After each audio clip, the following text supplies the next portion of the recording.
What's good, everybody? We're back with Chatting with Ants. Today we're here with Shaolin Prince, my brother right here, my homie. What's up, bro? How you been? Chilling, brother. Chilling, man. Just That's making what's it up. happen. So right now I'm working for a GED program that's right on Bay Street. We get kids 16 to 24, their high school diplomas, and we offer them workforce development skills, and that's something that I do. That's on Monday through Friday, 9 to 5. So besides doing G programs, I also heard that you're doing your own as well, like schooling for music. Can you tell me a little bit about that? Yes. So I actually was blessed enough to get sponsored by Carnegie Hall's Neon Arts Foundation. They had given the New York City Art Cypher a grant for however much, I don't know, but they told us that we would be able to teach audio. I got the opportunity through the New York City Art Cypher's owner, Cynthia Valle, and she had basically saw how I helped her build the studio and the Art Cypher and asked me, hey, can you teach this? And I was like, all right, I don't know. I felt underqualified, but I did the best I could. I just put my best foot forward in it. I had to write a whole syllabus for it, pitch it for the grant, and it was about a 12-week course. And honestly, bro, it went amazing. How did you feel once you got accepted for that? Man, I knew we were going to get accepted, so it wasn't like the doubt of getting accepted. It was the doubts of, am I capable of teaching? Like, am I ready for this? And, because I knew I was like, I'm still a student to the game, and I still feel like, to this day, I still feel like there's so much I have to learn to really make this, I still have a lot to learn. So I was like, am I really the right person? But then I'm like, you know what? If God gave me this opportunity, I have to know that I'm ready for it now. So with that being that, we were supposed to service about 15 students. We ended up overbooking the class and signing up 19 students. And as I worked for a GED program during the day, I used to see how we struggled keeping students in class. And it's funny because I would leave that job while we're begging students to come to class to get their GEDs, and I'd go to teach my audio classes, and we got full classes every time. Full house, you know what I mean? And I was like, wow, like I see the dynamic of like kids who like need this sort of education versus kids who want to be educated by the arts and audio, and it was just amazing to have students showing up on time every day, and I was just happy to see them every day. Like, no matter what kind of day I had at the office, it could have been stressful. After going, when I would go to teach my audio classes, they would just light me up and brighten my whole day because I was like, wow, I could actually teach something I'm passionate about, and they were receiving all of it. They were there like on time, the whole class. It was awesome, man. It was like a dream come true. I can't lie. The song Last Minute. Okay, so yeah, to get into last minute, right? Last minute was I met that student. His name is Alpha Rowe. Shout out to Alpha Rowe. That's my guy, man. Super dope battle rapper and great artist. Also another engineer. I met him actually not in my audio classes, but through the day job, through the GED program. And I'll never forget it because, I heard him, I was going into work one day and then I heard one kid rapping in the class, and I just turned my ear up to it and I was like, yo, he's good. Like, he's good. Like, he's not average. And I was like, yo, I had to stop him. Like, after the class was done, I had to stop him like, yo, bro, like, you really nice. Like, you really got the sauce. You got that it factor. And he's, he of course, like, started showing me more of his rhymes and stuff. And I was like, bro, just keep that energy. I'm going to come back to you with this. We got the opportunity to actually perform for my office staff and whatnot. So when they hit us with that opportunity, they only gave us about 7 days to prepare and do anything for it. So we were like, yo, we just got to do something. Like we linked up one Sunday. The performance was Tuesday. We linked up on Sunday, and all in one session, the same day, found a beat that worked. I didn't produce it. We found something that worked, at least the beat.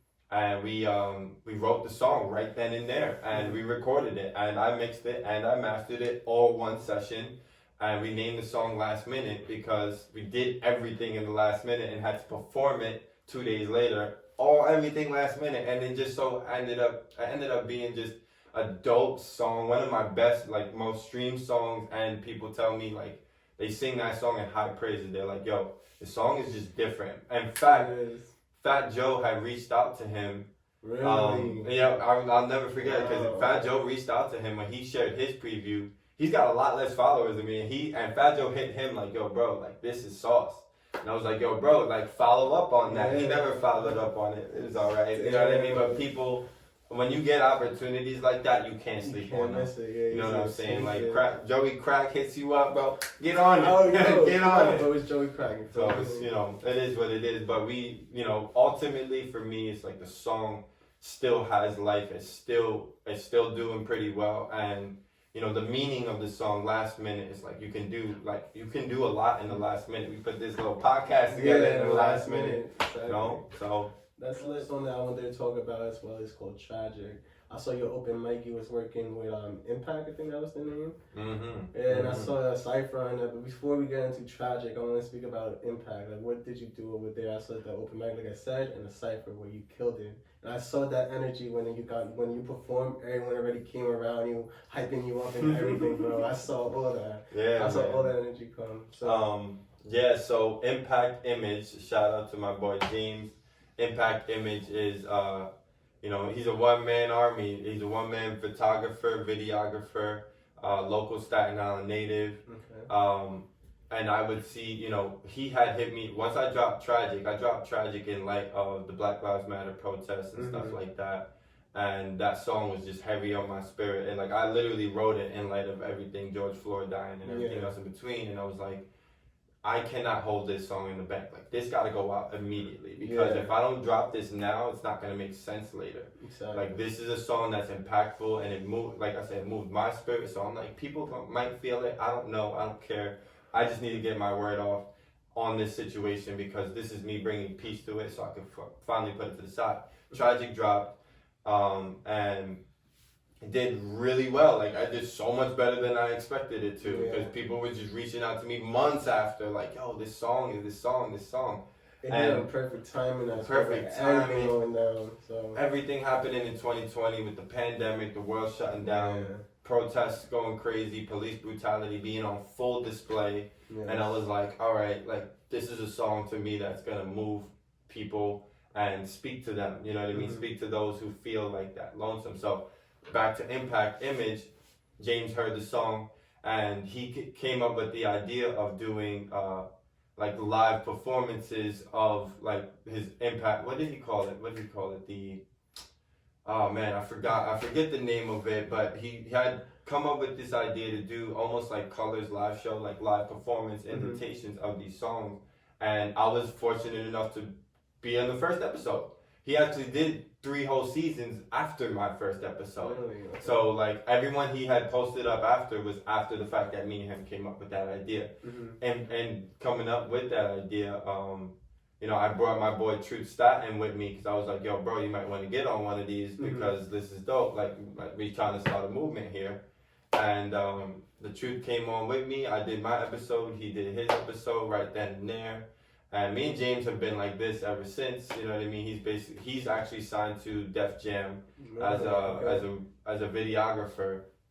So he's always shooting with Jada Kids. He's always around. Like, big names already. Dave East. He's got pictures next to. I don't even know. A Boogie. I've seen him next to a couple of Dipset. What the hell? Jim Jones. You know what I mean? So he's like already in the scene. And like what I love about him is that even though he's already up there next to the big folks, he still comes down to that local level to show local artists a lot of love and support. And he's been that for me. So I you know, shout out to James, man. That's Impact awesome. Image, that's my guy, man. Video. On top of us sitting down that same day, that's when he came up with the idea for the first like shot, like Staten Island Cypher. And he wanted to handpick the artists that were in the Cypher that were his choice of some of the best spitters he spent time around, and I was blessed enough to be one of those people he had chosen. So we shot the video that we chose to be Beware with it's Fat Joe's Beware instrumental, and we all just got in a group chat and we were like, yo, let's do this instrumental. Let's all write verses, 16. I ended up writing like a 24 bar and I had to shorten mine. I was pissed about that, but the guys know what's up. Like, it was all good, but I wrote my 16. We all wrote our 16. Truth Staten led the way, and you know his boy Big Money Hit came on it. Migs718 came on it, and then I was after Migs, and then I brought my boy Ronny, who was to me like the underdog. He was one of those kids who was like Ronny Rose. Shout out to Ronny Rose and Migs718 and Truth and Big Money, but. Ronny Rose was one of those kids who was like in the Cypher at the lunch table who was smoking everybody with the bars. Like he was like the lunch table had to give. Yeah, we all got you know what I'm saying? Like he wasn't known and he didn't take music seriously, but I was like, nah, you should be in this Cypher. You know, like when that recording day had come up, you know, my part came on. Like it was being a part of a Cypher is a different feeling because it's like if you're not starting it off and you got everybody who's going ahead of you. You just waiting on your turn. You waiting on your turn. So when it was my turn to go up, I was like, get out the way. I just came on it, and I was like, I'm going to spit this with everything I got because I already know these people around me already made their names. Yeah. They were already proving themselves, and they're already well respected and well known. I got to prove myself, and I'm with them. I can't slouch.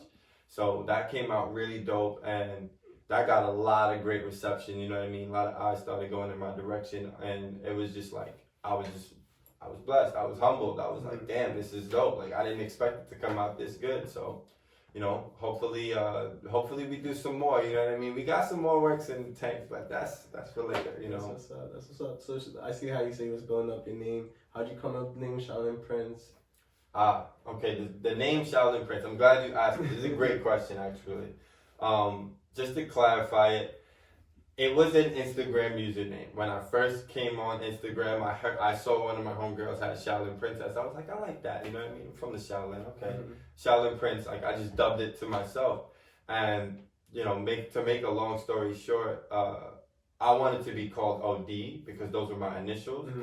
And, you know, OD can mean a lot of things, overdose, whatever. My name being Omari DeJesus, I was like, that felt like the name I wanted. But because my Instagram username was already Shaolin Prince, people were calling me Shaolin Prince. It was one of those names that picked me and stuck with me, and people were like, nah, I like your name as Shaolin Prince. You dress elegant and da-da-da. You're cleaned up dude, and it fits you. So, like, keep that name. And that's, I heard that enough times to be like, you know what? I'd rather go with what the people choose and not what I want. So Shaolin Prince became my name, and I've still ran with it. And until I touch Redman, unless I touch RZA, Redman, or Method Man's radar at any point in my career, and they don't give me the blessing, they're like, nah, you need to change your name. Unless one of them say it, I don't care. I'm rocking it. You know what I'm saying? Because it's a name that picked me. So you're living up to it. I see how you say with the drip and everything. I see that. Thanks, brother. Thanks, man. Which is really dope, bro. Thank you, brother. The next question I'm gonna go ask is, you know, if you have your image on the wall for you, you know, just dropped on your birthday, I believe, right? Yes. That's awesome. That's awesome. It was called Peace of Mind, right? Yes. And how do you come up with that? So Peace of Mind to me is, oh man, Peace of Mind. I love this song because to me it's one of like my pen game being at its peak. It's a song with no curses, and it's like, I know it's good for the radio edit, and it's just one of those songs. It's like peace of mind, take a piece of mind, take a piece of mind. It's me trying to share what I found, how I found peace. You know what I mean? For me, it's through music, but it's really just me sharing my everyday.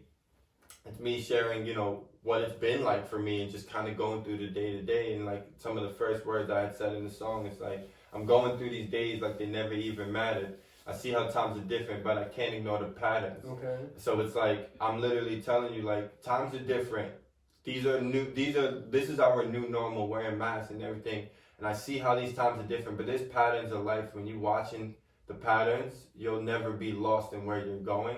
And me sharing peace of mind to me is like dropping it on my birthday.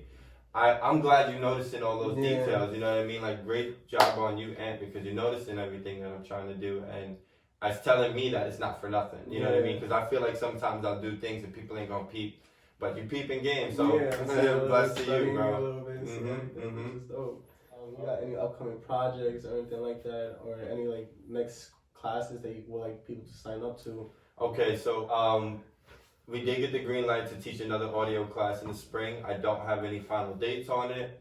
And then as for, you know, my music, I want to focus on getting this Peace of Mind video out and finishing that visual before I drop anything else. I do have a 7-song EP that I'm just kind of waiting on to the right time. What I'm planning to try to build a band. Is there anywhere we could find you? You want to shout out your Instagram, your pages, and all that? So for now, completely, you can find everything I'm doing on my Instagram page at Shaolin_Prince. I didn't get into this, and I think I should mention this. Yeah, we can. You know, God rest his soul to Charlie Balducci, who passed away in 2020. The person who owns the art Cypher, Cynthia Valle, that is his widowed wife.